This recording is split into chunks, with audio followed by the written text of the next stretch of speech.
නම ශාමලි. මං ඉන්නේ ගම්පහ. මම මේ කියන්න යන්නේ මගේ ජීවිතේ මම මුහුණ දෙන ඇත්තම සිදුවීමක් ගැන. පවුලේ ඉන්නේ අම්මයි නංගියි මල්ලියි විතරයි. තාත්තා පොඩි කාලෙම අපිව දාලා ගිහින් අම්මා කොළී වැඩ කරලා තමයි අපිව ජීවත් කළේ. මාන්න පෙළ විභාගේ හොඳට පාස් වුණා. ඒත් නංගිගේ මල්ලි ඉස්කෝලේ යවන්න ඕනේ හින්දා මං ඉස්කෝලේ ගමන් නවත්තලා ගාමන්ට් එක වැඩට ගියා.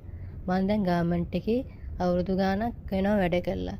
අනික් ඇහෙනම් උසස් වීම එහෙම හදාගෙන යනවා. මට ওই තරම් සුදුසුකම් තිබිලත් මට උසස් වීමක් දෙන්නේ නැහැ මේගොල්ලෝ. මම මෙහෙත් හොයලා බැලුවා ඇයි මේ කියලා. බැලින්නම් අනික් අය උසස් වීම ලබන් ඉස්සරහට යන්නේ මෙතන ඉන්න බොස්ලව සතුටු කරලා. මටත් යෝජනා කිහිපයක් ආවා. මං ඒවා එකක්වත් ගණන් ගත්තේ නැහැ. ඔහම කාලයක් යනකොට අපිට ගොඩක් ආර්ථික අපහසුතා ආවා.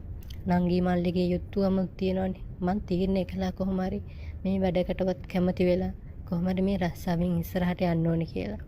ඔහම කාලයක් යනකොට මට බොස් කෙනකින් යෝජනාවක් ආවා. එයා කිව්වා මං සුපර්වයිසර්වරියක් විදියටත් එතනින් උඩටත් මාව ගන්නම් පොඩ්ඩක් එයාගේ කැමැත්ත ඉටු කරන්න කියලා. මං ඒකට කැමති වුණා.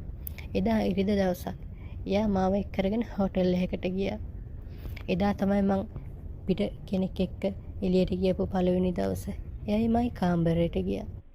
කෙල්ලේ ඔයා මේකට කලින් කැමති වුණා නම් ඔයා මේ ඉන්න තැන නෙමෙයි දැන් ඉන්නේ. ගොඩක් ඉස්සරහට ගිහින් මට සතුටුයි පහුවෙලා හරි ඔයා මේ දේ තේරුම් අරගෙන මේ දෙයට කැමති වෙච්ච එක කියලා. මට ඉතින් කරගන්න දෙයක් නැහැනේ. මං අසරණ වුණා. එයා ඕනි විදියට එයාගේ ආසාවල් එයා ඉෂ්ට කරගත්තා. මට කරන්න දෙයක් තිබුණේ මට උන්නේ ඉඩ දීලා ඔහේ බලාගෙන ඉන්න. කොට මං මේ වෙනකම් පරිස්සම් කරගෙන ආපු හැමදේම එයා අයිති කරගත්තා.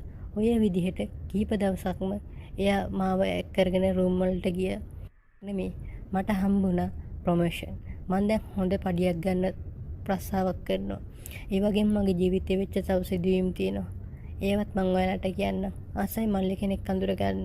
මගේ YouTube channel එක subscribe කරලා කමෙන්ට් එකක් දාන්න. මං රිප්ලයි කරන්නම්.